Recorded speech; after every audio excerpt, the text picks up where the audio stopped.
तो इस लेक्चर में हम लोग जिस रिएक्शन के बारे में चर्चा करने जा रहे हैं उस रिएक्शन का नाम है क्लेजन कंडेंसेशन। ये भी एक तरह का कंडेंसेशन रिएक्शन है। जो रिएक्शन हम लोग चर्चा करने जा रहे हैं इस रिएक्शन का नाम क्या है? इस रिएक्शन का नाम है क्लेजन क्या चीज? कंडेंसेशन। ठीक है, जानते हो बेटा क्लेजन कंडेंसेशन में जो मॉलिक्यूल पार्टिसिपेट करते हैं, ध्यान से सुनना, क्लेजन कंडेंसेशन में जो मॉलिक्यूल पार्टिसिपेट करते हैं वो मॉलिक्यूल होता है Easter. Claisen condensation acid derivative Easter के द्वारा दिखाया जाने वाला एक रिएक्शन है। Claisen condensation aldehyde ketone chapter का से इसको कोई लेना देना है ही नहीं, लेकिन सर तब सर यहाँ क्यों पढ़ रहे हैं?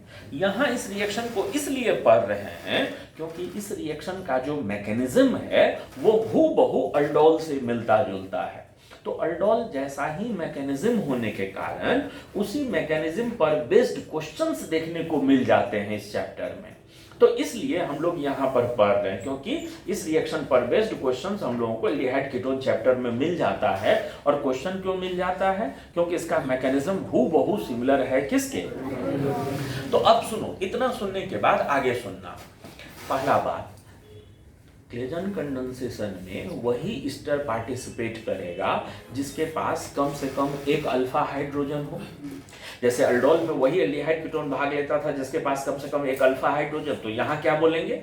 यहाँ पर वैसा ईस्टर मॉलिक्यूल भाग लेगा जिसमें कम से कम एक अल्फा हाइड्रोजन हो। ठीक है, जानते हो बेटा बात क्या है? थोड़ा ध्यान से गौर से इस बात को सुनना। थ्योरेटिकली अगर हम लोगों को क्लेजन कंडेंसेशन करवाना है, थ्योरेटिकली अगर हम लोगों को क्लेजन कंडेंसेशन करवाना है तो जो रिक्वायरमेंट है अल्फा हाइड्रोजन का उनकी संख्या 1 है थ्योरेटिकली। लेकिन अगर प्रैक्टिकली आपको अच्छे एक्सटेंट में, प्रैक्टिकली आपको बहुत अच्छे परसेंटेज में क्लेजन कंडेंसेशन करवाना है तो अल्फा कार्बन के पास कम से कम 2 हाइड्रोजन होना चाहिए। अब ये कभी 1 हाइड्रोजन कभी 2 हाइड्रोजन का क्या मामला है, ये क्या झंझट है सर, इसका जवाब ढूंढना जब हम मैकेनिज्म पढ़ा रहे होंगे। ठीक है, थ्योरेटिकली तो हम लोग लिखते हैं, पढ़ते हैं कि the ester should have at least 1 alpha hydrogen, लेकिन प्रैक्टिकली रिएक्शन अगर अच्छे मात्रा में करवाना है then ester should have at least 2 alpha hydrogen, first thing. और दूसरा चीज है कि यहाँ पर जो हम लोग बेस यूज करते हैं ना, वह बेस यूज करते हैं अल्कोक्साइड बेस। यहाँ पर जो बेस यूज करते हैं वो कौन सा बेस यूज करते हैं? Alkoxide base. अरे बेटा अल्डोल के माफिक ही यहाँ पर जो प्रोडक्ट बनता है ना, वह प्रोडक्ट होता है बीटा कीटो ईस्टर। वहां बीटा हाइड्रोक्सी कीटोन और यहाँ पर होता है बीटा कीटो ईस्टर। तो क्लेजन कंडेंसेशन का जो प्रोडक्ट होता है वो प्रोडक्ट होता है बीटा कीटो ईस्टर। आओ देखो हम लोग रिएक्शन और मैकेनिज्म पे चलते हैं। तो सबसे पहले रिएक्शन देखो, जैसे मान लो हमने यहाँ पर एक ईस्टर लिया हुआ है, ये O(C2H5), ठीक है बेटा, और ऐसा 2 मॉलिक्यूल हमने लिया हुआ है, CH3 double bond O OC2H5, और इसको हमने रिएक्शन करवाया है। अल्डोल भी रिवर्सिबल होता था तो ये भी क्या हो जाता है? रिवर्सिबल हो जाता है। इसको हमने रिएक्शन करवाया है क्या चीज के साथ?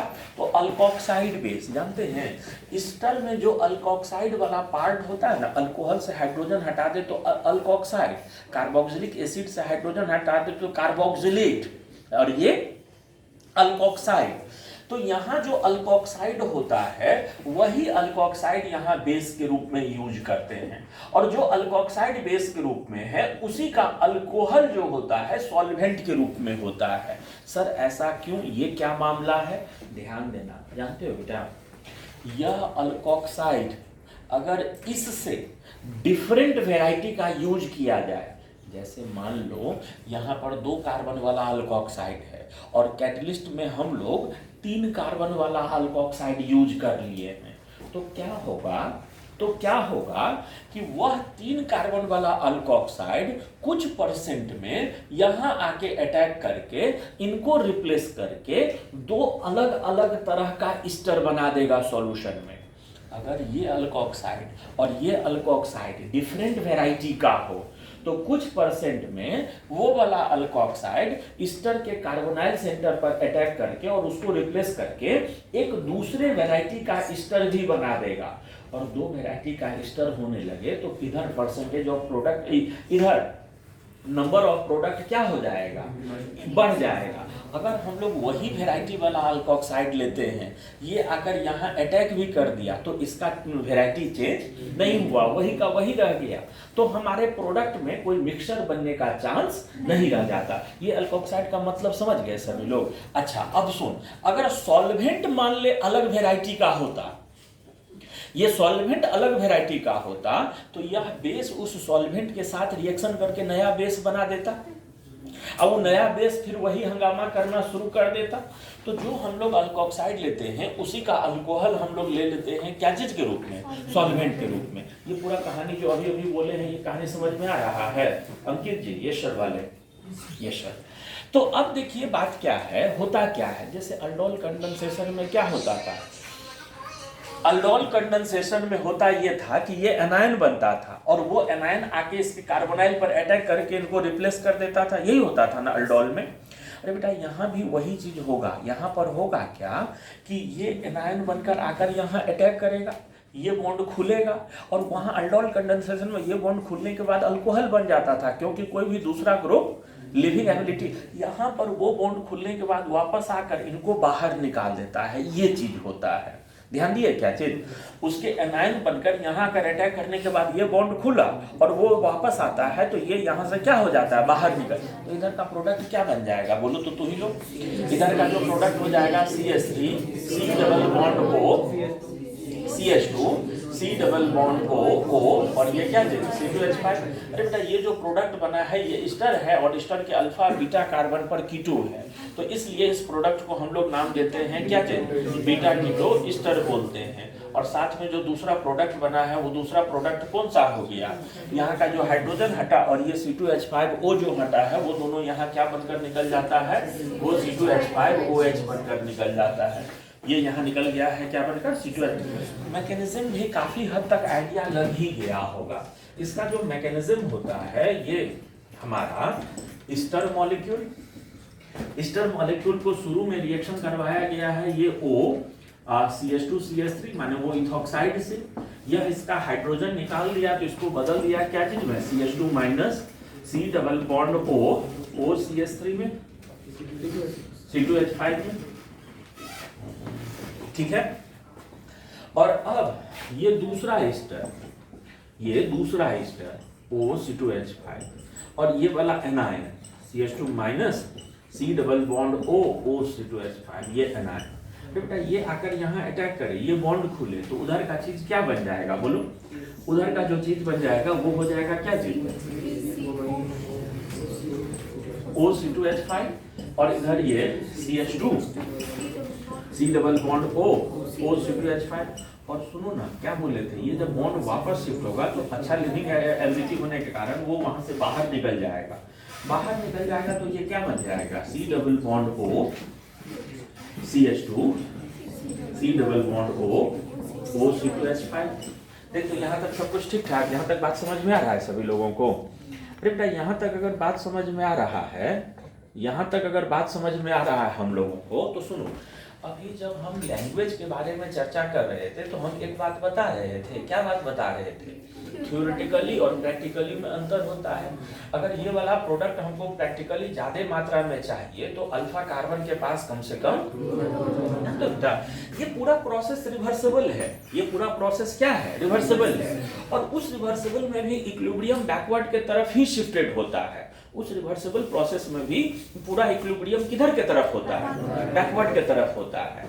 अगर यहाँ पर दो हाइड्रोजन हो तो यहाँ भी एक हाइड्रोजन बचा रहेगा, कम से कम यहाँ दो हाइड्रोजन हो, ये शुरुआती स्तर में अगर दो हाइड्रोजन हो, एक हाइड्रोजन निकलने के बाद यहाँ कम से कम एक हाइड्रोजन बचा रहेगा, तो यहाँ भी एक हाइड्रोजन रहेगा, यहाँ भी एक हाइड्रोजन रहेगा, यहाँ भी एक हाइड्रोजन रहेगा। और ये वाला हाइड्रोजन अगर यहाँ पर है, देख बेटा ये मॉलिक्यूल एक्टिव मिथिलीन कंपाउंड है, या मॉलिक्यूल कैसा कंपाउंड है, एक्टिव मिथिलीन। तुम लोग को बताए थे एक CH2 के दोनों तरफ अगर इलेक्ट्रॉन विड्रॉइंग ग्रुप हो तो ये एक्टिव मिथिलीन हो जाता है। अगर यहाँ पर हाइड्रोजन हो तो वह हाइड्रोजन क्या होता है, बेस के साथ रिएक्शन करना शुरू कर देता है। जो हमने बेस यूज किया है, बेस के साथ वो क्या करना शुरू कर देता है, रिएक्शन करना शुरू कर देता है। और इनका बेस के साथ रिएक्शन होकर जो सॉल्ट में कन्वर्ट होने वाला रिएक्शन होता है, यह रिएक्शन इररिवर्सिबल होता है। सॉल्ट में कन्वर्ट होने वाला जो रिएक्शन होता है, ये वाला प्रोसेस क्या होता है, इररिवर्सिबल होता है। तो अगर यहाँ पर मान लो रिएक्शन के बाद एको हाइड्रोजन नहीं रहता, तो ये रिवर्सिबल होकर फिर से रिएक्टेंट में टूट जाता। और अगर यहाँ पर हाइड्रोजन है तो बेस के साथ रिएक्शन करके इरिवर्सिबली बदल जाता है क्या चीज में, सॉल्ट में। और एक बार सॉल्ट में बदल गया तो फिर ये वापस नहीं होता है। तो यही कारण है कि अगर हमको प्रैक्टिकली सक्सेसफुल क्लेजन कंडेंसेशन करवाना है तो दो चीज ध्यान रखना है कि हमारे ओरिजिनल स्टर में कम से कम 2 अल्फा हाइड्रोजन हो और बेस जो यूज किया गया है वह क्वांटिटी में ज्यादा हो, तब ना ये इसको ये वाला काम के लिए बचा हुआ रहेगा। जो बेस हमको यूज करना है वो क्वांटिटी में क्या चाहिए, ज्यादा मात्रा में चाहिए। ये इतना कहानी समझ में आ गया। इस रिएक्शन को हम लोग नाम देते हैं क्या चीज, क्लेजन कंडेंसेशन। और क्लेजन कंडेंसेशन हम लोग यहाँ पढ़ रहे हैं क्योंकि इसका मैकेनिज्म हूबहू अल्डोल कंडेंसेशन में है। सक्सेसफुल क्लेजन कंडेंसेशन आपको करवाना है तो दो चीज ध्यान में रखना है कि बेस भी हमको ज्यादा मात्रा में यूज करना है, और दूसरा बात क्या है कि जो एस्टर हमारा होना चाहिए ऐसा होना चाहिए जिसके पास कम से कम 2 अल्फा हाइड्रोजन। ठीक है बेटा, जानते हो जैसे इंट्रामोलिकुलर अल्डोल कंडेंसेशन होता था ना, इंट्रामोलिकुलर अल्डोल कंडेंसेशन, वैसे ही यहाँ भी इंट्रामोलिकुलर क्लेजन कंडेंसेशन होता है। यहाँ भी क्या होता है, इंट्रामोलिकुलर क्लेजन कंडेंसेशन होता है। जानते हो बेटा, इंट्रामोलिकुलर क्लेजन कंडेंसेशन में बहुत ज्यादा कुछ दिक्कत ही नहीं। इंट्रामोलिकुलर क्लेजन कंडेंसेशन में बहुत ज्यादा कोई कंडीशन ही नहीं है। ध्यान देना, हम जो अभी बात करने जा रहे हैं ध्यान देना। C double bond O C2H5 है, ठीक। और यहाँ एक CH2 है, ये 2 CH2 है, ये 3 CH2 है, ये 4 CH2 है, और फिर से यहाँ पर C डबल बॉन्ड O है और ये OC2H5 है। और इसको बोला है कि हमने रिएक्शन करवा लिया है C2H5O माइनस। हम अभी क्या बोल रहे थे कि इंट्रामोलिकुलर क्लेजन कंडेंसेशन में ज्यादा इफ एंड बट का झंझट ही नहीं है। अरे बेटा, ये जाकर उधर तो है नहीं एक्टिव हाइड्रोजन तो इधर ही है। अब ये जाकर वहां अटैक करे, चाहे वो जाकर वहां अटैक करे, क्या प्रोडक्ट में कोई अंतर पड़ने वाला है? तो यहाँ पर आपको डिसाइड करने के लिए बहुत ज्यादा है ही नहीं। अरे जब बहुत ज्यादा तरह से रिएक्शन होने का चांस होता तब ना आपको डिसाइड करना पड़ता कि कौन कहाँ जाए। यहाँ पर कोई कहीं भी अटैक करे, बट वेरी मच सेम, बात तो एक ही है। तो बात एक ही है तो आप बहुत ज्यादा उसमें इफ एंड बट कर नहीं सकते हैं। हाँ, एक बात याद रखना है, इंट्रामोलिकुलर क्लेजन कंडेंसेशन को एक नए नाम से पुकारने लगते हैं। इसी को हम लोग डिकमैन कंडेंसेशन भी बोलते हैं। इसी को हम लोग, इसका नाम हो जाता है DIECKMANN, डिकमैन्स कंडेंसेशन इसी को बोलते हैं। कंडेंसेशन यही रिएक्शन होता है। सुनो ना, इधर प्रोडक्ट क्या हो जाएगा ये बात समझ रहे हो, उधर का प्रोडक्ट क्या हो जाएगा बता सकते हो? ये आकर यहाँ अटैक कर जाएगा तो ये कितने मेंबर का रिंग हो जाएगा? 5 मेंबर का रिंग हो जाएगा। ये यहाँ से क्या हो जाएगा, बाहर निकल जाएगा। तो सबसे पहले एक 5 मेंबर का रिंग बना लेते हैं और ये वाले कार्बन को मान लेते हैं हमारा ये वाला कार्बन। तो अब हमारा ये CH2 कौन वाला हो जाएगा, ये वाला हो जाएगा। तो इससे इधर के तरफ कौन लगा हुआ होगा, C डबल बॉन्ड O, और यहाँ क्या चीज, ये C2H5 लगा हुआ रहेगा। सब कुछ ठीक ठाक, यहाँ तक बात समझ में आ गया सभी लोगों को? पक्का पक्का पक्का, आगे बढ़े हम लोग। सुनो ना, जैसे आपको याद है अल्डोल कंडेंसेशन में क्रॉस अल्डोल कंडेंसेशन हुआ करता था, 2 अलग अलग वैरायटी के मॉलिक्यूलों का रिएक्शन करवाते थे। यहाँ भी क्रॉस क्लेजन कंडेंसेशन होता है, यहाँ भी क्रॉस क्लेजन कंडेंसेशन होता है। और क्रॉस क्लेजन कंडेंसेशन में भी फिर उसी तरह की सारी चीजें होती हैं जैसे वहां पर हुआ करता था। सुनो एक बात, अगर मान लो कहीं पर क्लेजन कंडेंसेशन एक एल्डिहाइड कीटोन और एक ईस्टर को लेकर करवाया जाए, अगर मान ले कहीं पर क्या चीज, कहीं पर क्लेजन कंडेंसेशन करवाया जाए, किसको किसको लेकर, एक एल्डिहाइड कीटोन और एक ईस्टर को लेकर करवाया जाए। जैसे मान लो ये ले लिए हैं और इसको करवाया गया है इसके साथ क्लेजन कंडेंसेशन, इन दोनों को मिलाकर और यहाँ पर C2H5O- बेस ले लिया गया है। सुन ना बेटा, ये बेस तो मजबूत है, तो इनमें अगर रिएक्शन करवाएंगे तो होगा क्या, क्या होगा बताओ।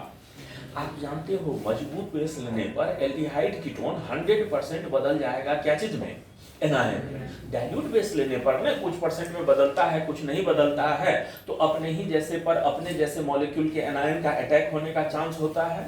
मेरी बात को पकड़िएगा सभी लोग, हम क्या बोल रहे हैं।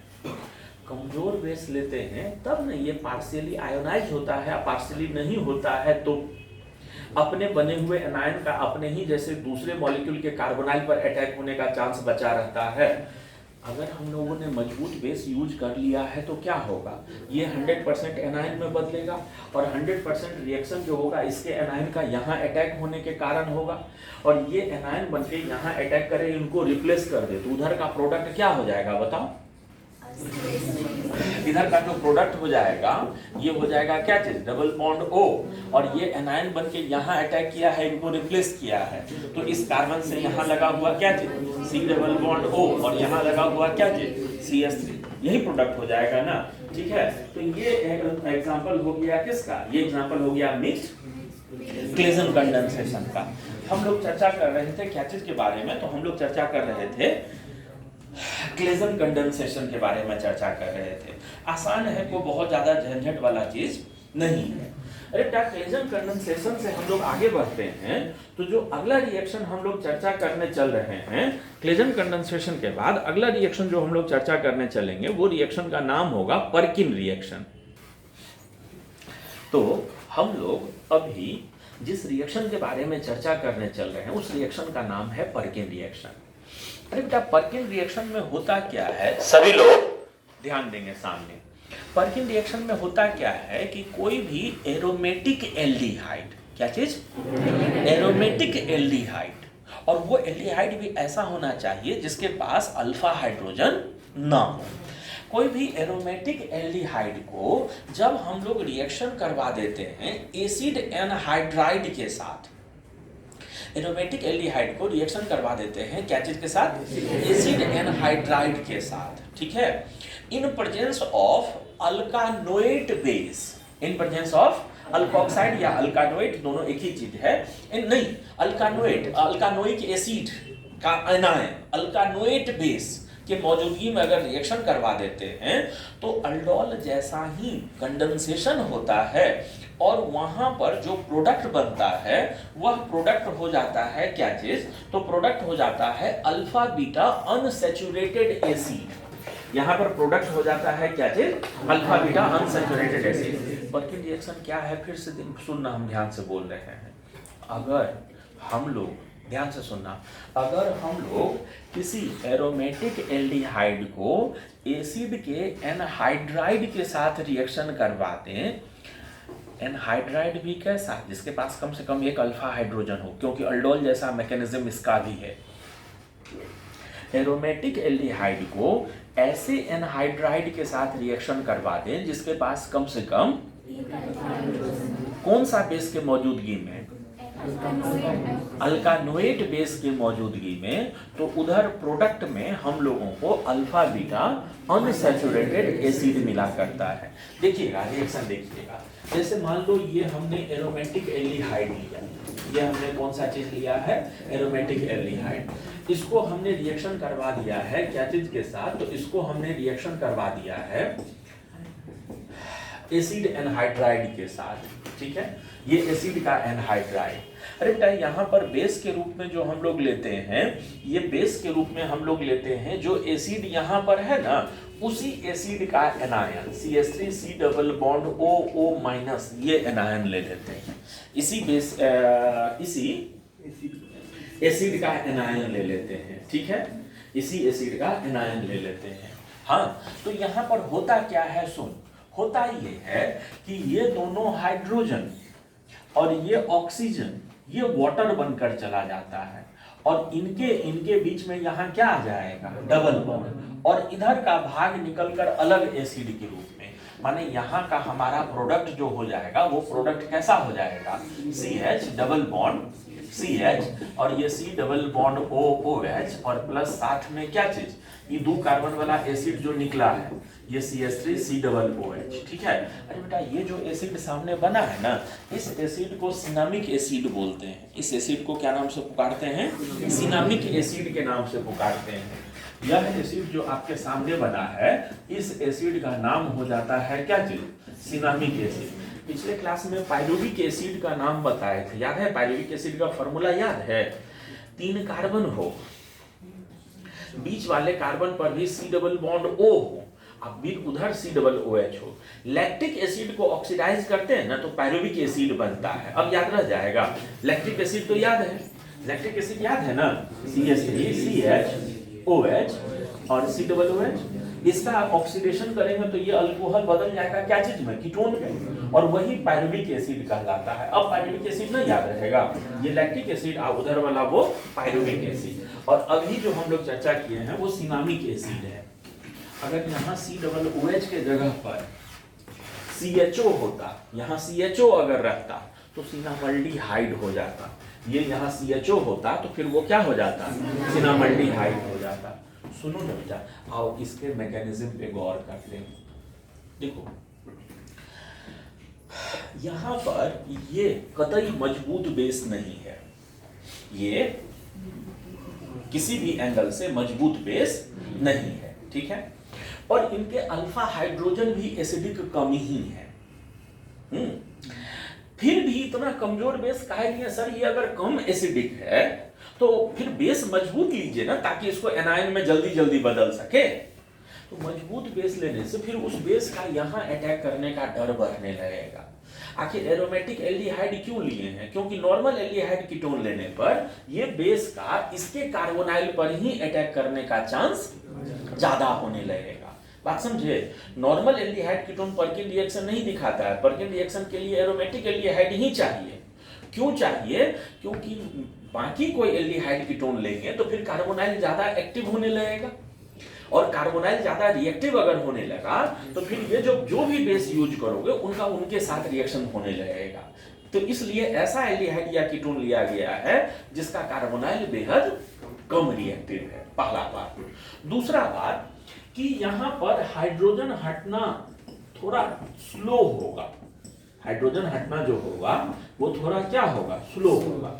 लेकिन धीरे धीरे धीरे धीरे क्या हो जाएगा कि ये CH3 C double bond O minus यहाँ का हाइड्रोजन हटाकर और इनको कुछ परसेंट में, इक्विलिब्रियम में बहुत ज्यादा नहीं, कम ही परसेंट में इनको बदल पाएगा क्या चीज में, इस तरह के एनहाइड्राइड के एनायन में इनको बदल पाया क्या चीज में, एनहाइड्राइड के एनायन में, ठीक है।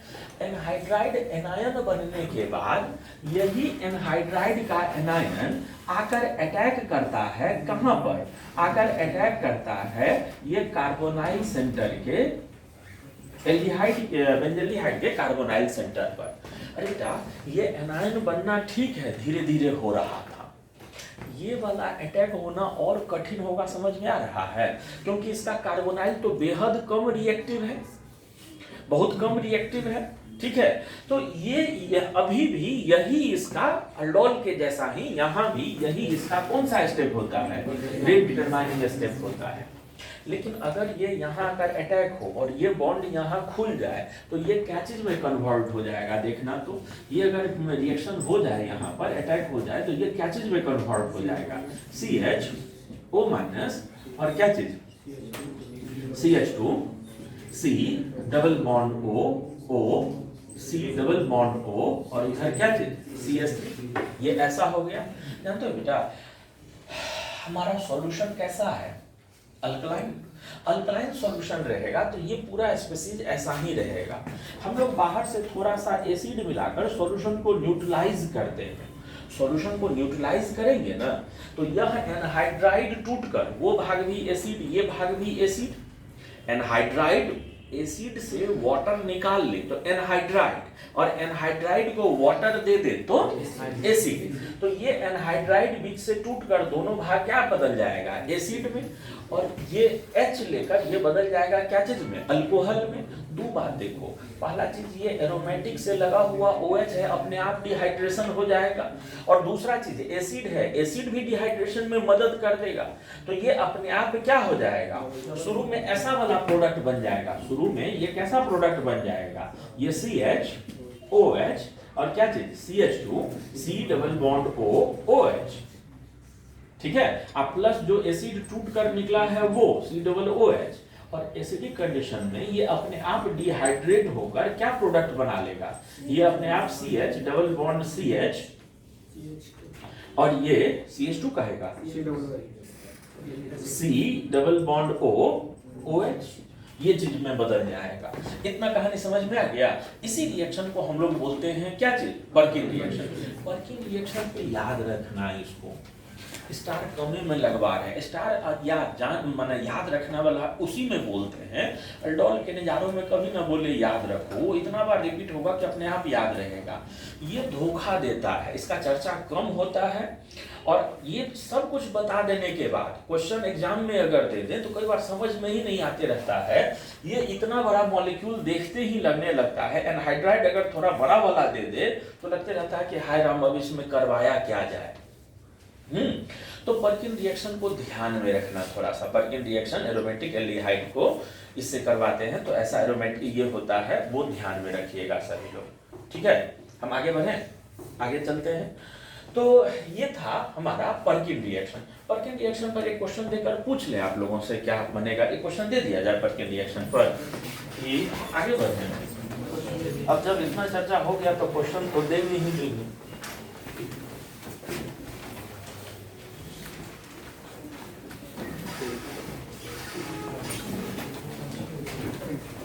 देखो पर्किन रिएक्शन पर एक क्वेश्चन जो आप लोगों के सामने रखने जा रहे हैं वो ऐसा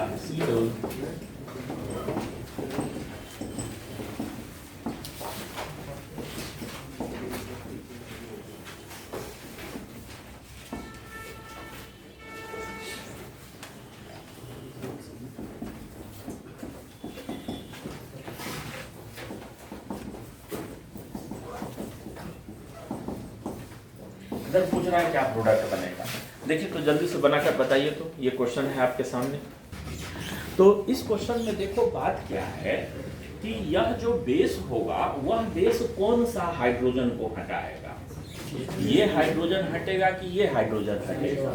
तो इसके बगल वाला हाइड्रोजन हटेगा और यही का दोनों हाइड्रोजन और वो ऑक्सीजन जाएगा वाटर बनने के लिए। तो यहाँ का जो प्रोडक्ट हो जाएगा वो प्रोडक्ट कैसा हो जाएगा, तो यहाँ का जो प्रोडक्ट हो जाएगा वो प्रोडक्ट हो जाएगा CH डबल बॉन्ड C, ये वाला कार्बन, और उसके नीचे लगा हुआ क्या चीज CH3, और इसके आगे लगा हुआ क्या चीज C डबल बॉन्ड OH, और प्लस नीचे में क्या चीज CH3 CH2 C double OH। उम्मीद है आप लोगों में से जितने लोग बनाए होंगे, कुछ लोगों को छोड़कर सबका सही है कि सबका गलत है, तो आप लोग बेहतर जानते हैं। तो हम लोग अभी चर्चा कर रहे थे एक रिएक्शन के बारे में, जिस रिएक्शन को हम लोग बोलते हैं पर्किन रिएक्शन। अरे बेटा पर्किन रिएक्शन से हम लोग आगे बढ़ते हैं। जो अगला रिएक्शन हम लोग चर्चा करने चल रहे हैं, इस रिएक्शन को बोलते हैं रिफॉर्म एट स्काई। सभी लोग ध्यान से सामने देखते रहना। यह रिएक्शन कहलाता है क्या चीज, रिफॉर्म एट स्काई। एक ही वर्ड है, रिफॉर्म टैस्की रिएक्शन।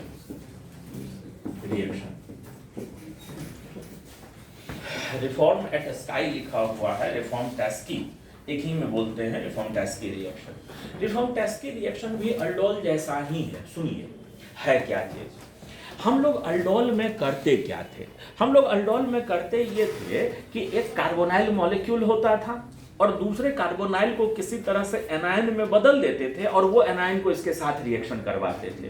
उल्टा हम कहते हैं कि कोई कार्बोनाइल हम लोग लिए हुए रहे और एनायन हम लोग किसी नए सोर्स से, किसी को बेस के साथ रिएक्शन करवा के नहीं, कोई नए सोर्स से हम इसको एनायन दे दें तो ये एनायन इस कार्बोनाइल के साथ रिएक्शन नहीं करेगा, करेगा ही। तो यहाँ पर वही किया गया है, कोई एल्डिहाइड या कीटोन ले लेते हैं और उसको हम लोग क्या करते हैं कि अल्फा हेलो ईस्टर से रिएक्शन करवा देते हैं। कोई एल्डिहाइड या कीटोन ले लेते हैं, उसको हम लोग क्या कर देते हैं, अल्फा हेलो ईस्टर। देखो कोई एल्डिहाइड या कीटोन हमने ले लिया और इसको हमने रिएक्शन करवा दिया अल्फा हेलो ईस्टर के साथ, सी डबल बॉन्ड OO(C2H5) के साथ। अल्फा हेलो ईस्टर लेने के बाद इसको हम लोग जिंक डस्ट के साथ रिएक्शन करवा देते हैं। इसको हम लोग रिएक्शन करवा देते हैं क्या चीज के साथ, जिंक डस्ट, और वो भी ईथर में घोलकर। जानते हो बेटा, आपको याद है electron transfer reaction from metal to carbon, यह जिंक सॉल्वेंट में घुलकर इलेक्ट्रॉन देता है और वह इलेक्ट्रॉन इस हैलोजन के पीछे वाला बॉन्ड लेकर ये हटकर इसको क्या चीज में बदल देता है, एनायन में, और वो एनायन यहाँ आकर अटैक करेगा। अटैक करेगा तो ये बॉन्ड खुलकर ये क्या चीज में बदल जाएगा, अरे बेटा बीटा हाइड्रोक्सी ईस्टर में नहीं बदल जाएगा, ये क्या चीज में बदल जाएगा, बीटा हाइड्रोक्सी ईस्टर में बदल जाएगा। ठीक है, वो बहुत ज्यादा कॉम्प्लिकेटेड नहीं है, खाली नाम टेढ़ा मेरा है। तो इस रिएक्शन को अगर पूरा पुकारा जाए, पूरे रिएक्शन को अगर लैंग्वेज में बांधा जाए, लैंग्वेज में व्यक्त किया जाए तो कैसे बोलेंगे। अगर हम लोग, ध्यान से सुनना, अगर हम लोग अल्फा हेलो ईस्टर को किसी एल्डिहाइड या कीटोन से रिएक्शन करवा देते हैं जिंक डस्ट लेकर, जिंक डस्ट के मौजूदगी में, तो उधर प्रोडक्ट में हम लोगों को बीटा हाइड्रोक्सी ईस्टर मिल जाता है। अरे बेटा यहाँ जो प्रोडक्ट मिल जाएगा, ये हैलोजन यहाँ से हटा एनायन बन गया, ये एनायन जाकर वहाँ अटैक किया तो ये हो जाता है OH, इसके 2 वैलेंसी से जो वहाँ होगा वही ग्रुप यहाँ भी, और ये CH2 C double bond OO(C2H5) हो जाएगा। ये प्रोडक्ट के रूप में क्या बन गया है बोलो, बीटा हाइड्रोक्सी ईस्टर बन गया है। इसका मैकेनिज्म बताने का जरूरत कि मैकेनिज्म समझ रहे हो, मैकेनिज्म समझ रहे हैं, इसका बहुत ज़्यादा दिक्कत नहीं है। इसका मैकेनिज्म पहले इसमें घुलकर इलेक्ट्रॉन देगा और वो इलेक्ट्रॉन ये सेंटर एक्सेप्ट करेगा, एनायन में बदल जाएगा और वो एनायन आकर यहाँ रिएक्ट करेगा। इस रिएक्शन को हम लोग बोल देते हैं क्या चीज़, तो इस रिएक्शन को हम लोग बोल देते हैं रिफॉर्म टेस्ट की रिएक्शन बोल देते हैं। अगला रिएक्शन जो हम चर्चा करने जा रहे हैं इसको हम लोग बोलते हैं बेंजोइन कंडेंसेशन। इसको हम लोग बोलते हैं क्या चीज, बेंजोइन कंडेंसेशन। बेंजोइन कंडेंसेशन कम पूछा जाने वाला रिएक्शन, इस पर चर्चा कम देखने को मिलता है। ठीक है, तो बेंजोइन कंडेंसेशन ध्यान देना, माने जो देखो अगर कोई रिएक्शन है और क्वेश्चन बनाते समय उस रिएक्शन पर 5 बार 10 बार क्वेश्चन पूछ दिया, आप 5 बार या 10 बार क्वेश्चन प्रैक्टिस करते समय उस रिएक्शन का प्रैक्टिस कर चुके हैं तो वो याद हो जाता है। अब उस रिएक्शन पर क्वेश्चन पूछा जाए तो बन जाता है। अगर कोई रिएक्शन है थोड़ा कम चर्चित है और कोई एक्सरसाइज, कोई बुक से एक्सरसाइज बनाते समय उस पर एक आध क्वेश्चन ही मिला या नहीं मिला तो फिर वो स्मृति में भी बहुत तरोताजा नहीं रह जाता है, और उस पर अगर कहीं क्वेश्चन आ जाए टेस्ट में या एग्जाम में तो फिर धोखा होने का चांस होता है।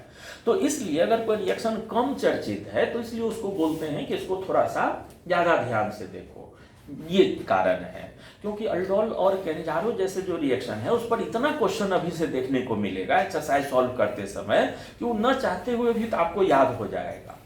ये सब रिएक्शन थोड़े से धोखे में रखते हैं। एक पर्किन पर बोले थे थोड़ा ध्यान देना, क्योंकि पर्किन में भी लोग पता नहीं क्या क्या करने लगते हैं, और एक इसमें भी थोड़ा सा ध्यान देना, इसमें भी थोड़ा थोड़ा गलती होने का।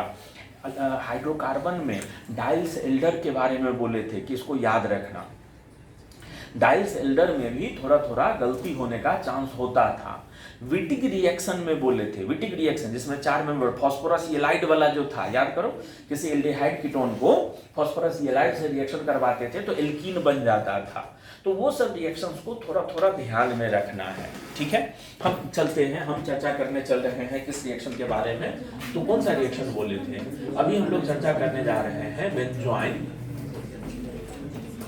कंडेंसेशन के बारे में। बेंजोइन कंडेंसेशन होता क्या है, हम अभी एक बार लैंग्वेज बोलेंगे, ध्यान से सुनना, आप लोगों में से किसी से भी पूछ सकते हैं ये बेंजोइन कंडेंसेशन होता क्या है।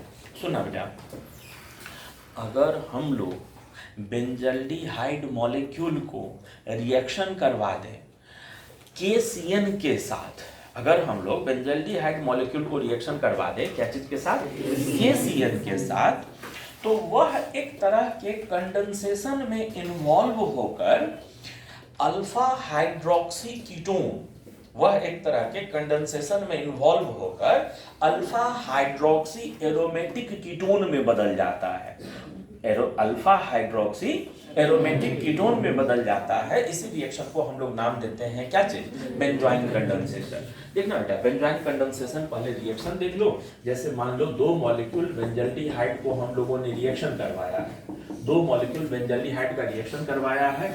इधर जो प्रोडक्ट हो जाता है ना, ये प्रोडक्ट हो जाता है, ये एक जगह OH, एक जगह डबल बॉन्ड O और बेंजीन रिंग यहाँ भी, यही प्रोडक्ट हो जाता है। चलिए अब इसका रिएक्शन मैकेनिज्म देखिएगा सभी लोग ध्यान से। जानते हो बेटा, ये हमारा C डबल बॉन्ड OH और इस पर शुरू में इसको रिएक्शन करवाए हैं KCN के साथ। रिएक्शन क्या से करवाए हैं, KCN। शुरू में CN माइनस आकर अटैक करेगा, या CN माइनस आकर अटैक किया तो ये क्या चीज में बदल जाएगा, या CN माइनस आकर अटैक किया तो O माइनस H और ये CN में बदल जाएगा, ऐसा चीज में बदल जाएगा। यही हो जाएगा ना, यहाँ पर CN माइनस आकर अटैक किया तो ये इसी चीज में बदल जाएगा ना। अब सुनो, ये होने के बाद, ये बढ़ने के बाद यहाँ क्या हुआ है ध्यान दे। इस कार्बन ने इस ऑक्सीजन को कहा, इस कार्बन ने उस ऑक्सीजन को कहा कि सुनिए ना ऑक्सीजन जी, माने कि आप ज्यादा इलेक्ट्रोनिगेटिव हैं, चलिए मानते हैं, अच्छी बात है, आप निगेटिव चार्ज को अपने ऊपर ज्यादा अच्छे से मैनेज कर लेते हैं, ये भी ठीक है, लेकिन अभी स्थिति आपके अनुकूल नहीं है। अगर आप मेरा हाइड्रोजन H+ के रूप में ले लें और हमारे ऊपर निगेटिव डेवलप होने दें, तो हमारे ऊपर जो निगेटिव डेवलप होगा वो इधर रेजोनेंस से स्टेबलाइज होगा, इधर भी रेजोनेंस से स्टेबलाइज होगा। अरे C ट्रिपल बॉन्ड N में भी तो रेजोनेंस होगा, और साथ साथ साइनाइड का इंडक्टिव इफेक्ट भी उसको स्टेबलाइज करेगा। ऑक्सीजन ने कहा कि बात तो सही कह रहे हो बेटा, यहाँ पर एक स्टेप होता है IMPE। IMPE करने का मतलब इंट्रामोलिकुलर प्रोटॉन एक्सचेंज। यहाँ से हाइड्रोजन वहाँ, यहाँ से हाइड्रोजन अगर वहाँ ट्रांसफर हो गया तो ये क्या चीज में बदल गया, ये बदल जाता है COH और ये माइनस और ये C ट्रिपल बॉन्ड N। अब यहाँ पर इन्वॉल्व होता है दूसरा बेंजल्डिहाइड मॉलिक्यूल। अब यहाँ पर आता है रिएक्शन में आता है कौन सा, दूसरा benzaldehyde molecule C double bond OH। Carbon पर नेगेटिव ठीक ठाक न्यूक्लियोफाइल, कार्बन पर नेगेटिव ठीक ठाक न्यूक्लियोफाइल, और वो आकर यहाँ अटैक करे। अरे बेटा, वो अगर आकर यहाँ अटैक करे तो ये पूरा सीन, पूरा मॉलिक्यूल दिखेगा कैसे, देखो तो पूरा मॉलिक्यूल ऐसा ही ना दिखेगा, OH CN, ये इसके सामने वाला कार्बन, और ये यहाँ क्या चीज O माइनस, और ये H, और H के पीछे लगा हुआ क्या चीज, ये बेंजीन, ये ऐसा हो गया, ये चीज हो गया ना। अब देखना, ध्यान देना, फिर से इस ऑक्सीजन ने इसको कहा, इस ऑक्सीजन ने उसको कहा कि सुनो न यार ऑक्सीजन, मेरे से ज्यादा अच्छे तरीके से एनायन को तुम बैलेंस कर सकते हो। मेरे पीछे एक बेंजीन रिंग है जो हल्का सा इलेक्ट्रॉन विड्रॉइंग है इंडक्टिव इफेक्ट में, और तुम जिस कार्बन से लगे हो उसके पीछे बेंजीन रिंग भी है और साइनाइड भी है। तुम्हारे ऊपर निगेटिव अगर रहेगा तो तुम ज्यादा अच्छा से उस निगेटिव को स्टेबलाइज कर लोगे मेरे तुलना में, अभी मेरे ऊपर है। ध्यान दो, O माइनस ये ज्यादा स्टेबल कि ये ज्यादा स्टेबल, तो यहां पर फिर से एक स्टेप IMPE होता है, इंट्रामोलिकुलर प्रोटॉन एक्सचेंज, और ये हाइड्रोजन मूव करके कहां चला जाता है, वहां चला जाता है।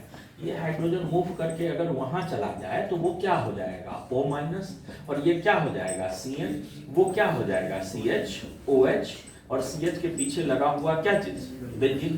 जानते हो बेटा अब क्या होता है, साइनाइड ये तो कैटलिस्ट था ना, उसको तो निकलना है, रिएक्शन में थोड़े रहना है। ये जब वापस शिफ्ट होगा तो साइनाइड यहाँ से क्या हो जाएगा, बाहर निकल जाएगा, और यहाँ हमारा फाइनल प्रोडक्ट क्या हो जाएगा, फाइनल प्रोडक्ट जो हो जाएगा C double bond O CH, ये OH, और ये यहाँ लगा हुआ क्या चीज, ये यहाँ लगा हुआ इस तरह का चीज, ठीक है, ये ऐसा हो जाता है। पक्का ये कहानी समझ में आ गया। इस रिएक्शन को हम लोग बोलते हैं क्या चीज, तो इसको हम लोग बोलते हैं बेंजॉइन कंडेंसेशन बोलते हैं। इस रिएक्शन को हम लोग क्या नाम से पुकारते हैं, बेंजॉइन कंडेंसेशन के नाम से पुकारते हैं। ठीक है, हम लोग चले आगे बढ़े। बेंजोइन से हम लोग चलते हैं, अगले रिएक्शन पर चर्चा करेंगे, लेकिन वो करेंगे अगले लेक्चर में। हम लोग मिलते हैं अगले लेक्चर में।